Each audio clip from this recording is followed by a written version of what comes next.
evening. As we approach a potentially record-breaking year for homicides in Kern County, we're taking a look at the effects that being exposed to gang violence can have on people in our community. 23 ABC's Brandon Johansen speaking with people who grew up in some of Bakersfield's most dangerous areas, and he has more on their stories and the impact the streets can have.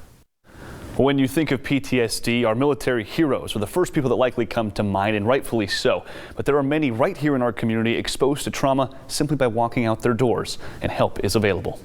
It's like a web. You web it, you get trapped in it. The streets of Bakersfield can be unforgiving. Shots fired. 45. There is a victim. I got 2 victims of gunshot wounds. These streets have shaped many. Hey, good to see you, brother. Including Manuel Carrizales. My grandma lived about 4 houses down. And Victor Garcia. Okay, Santos. I'm going to say 75% of the guys that I grew up with are dead. They're dead. They're gone. And what you see on these streets, the violence, drug use, and gang activity can have lingering effects. This is not deer hunting. It's not a father teaching a son. This is straight up gang activity at a young age. The kind of effects that stay with you and can impact you the rest of your life. You know, so when you stab someone, what happens is you would like, yeah, we got him, we hurt him, we did this, that'll teach him. But what we didn't realize is that a lot of different things were happening inside of us. You know, we're becoming little monsters. Victor eventually sent to Folsom Prison, and Manuel. I'm keeping it real because we're in the neighborhood. I can talk real because it is what it is. Hooked on heroin in junior high, prison by 18. You know, my high school prom, I was already going to Chino prison. Both men, products of the Bakersfield streets, who are looking for light in a dark place. Everything starts off, you know, fun, fresh, and we're going to take the world in a sense, but everything has a dead end. So I did whatever I had to do, and normally it fell in the category of violence, you know.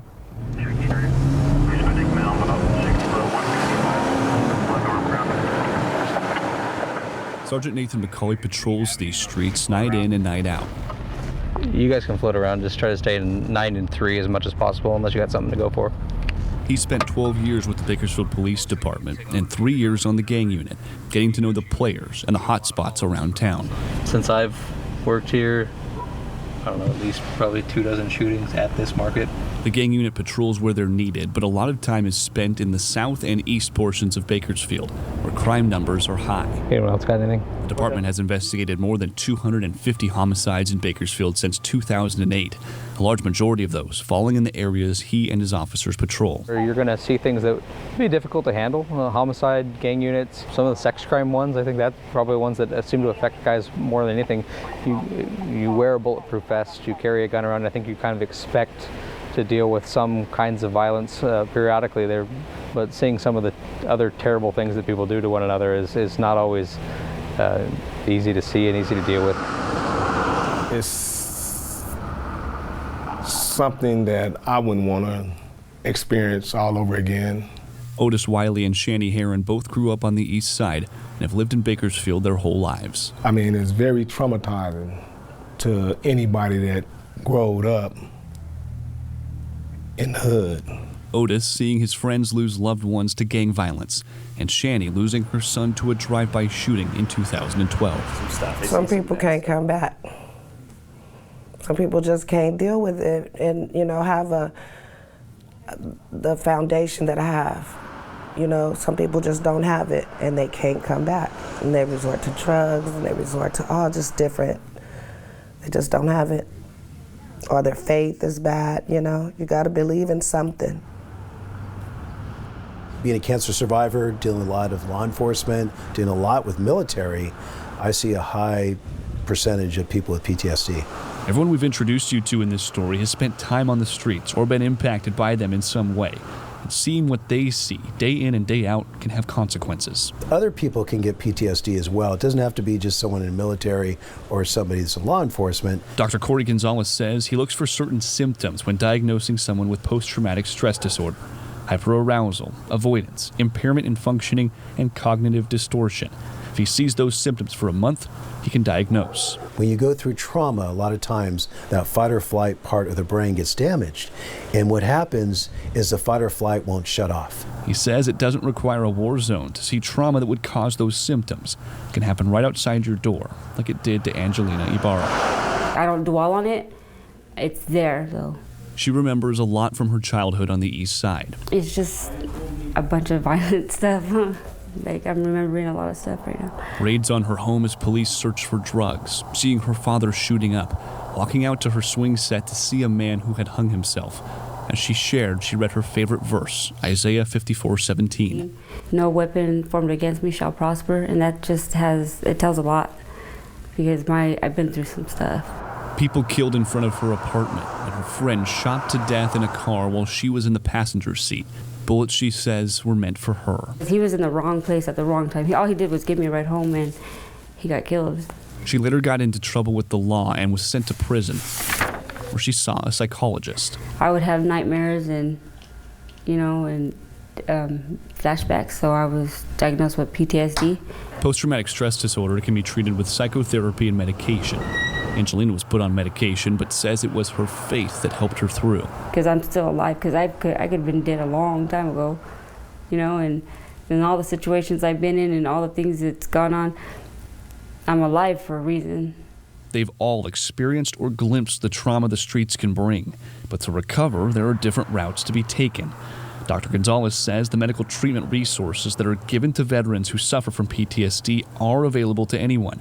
You just have to want to be helped. So get help so that you can get this stuff contained, manage your nervous system so it's not impairing other parts of your life. Sergeant McCauley, a military veteran himself, says trauma counseling for law enforcement officers is getting more prevalent in the department. You might have certain units through certain departments that are exposed to a lot of violence and probably do need that kind of counseling from time to time, or at least have the opportunity to, because it's going to affect everybody differently depending on their life experience. And while there is medical treatment and counseling available, some lean on their faith.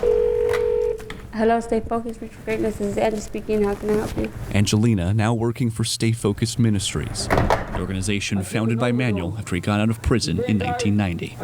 The only time now we look down somebody is to pick them up.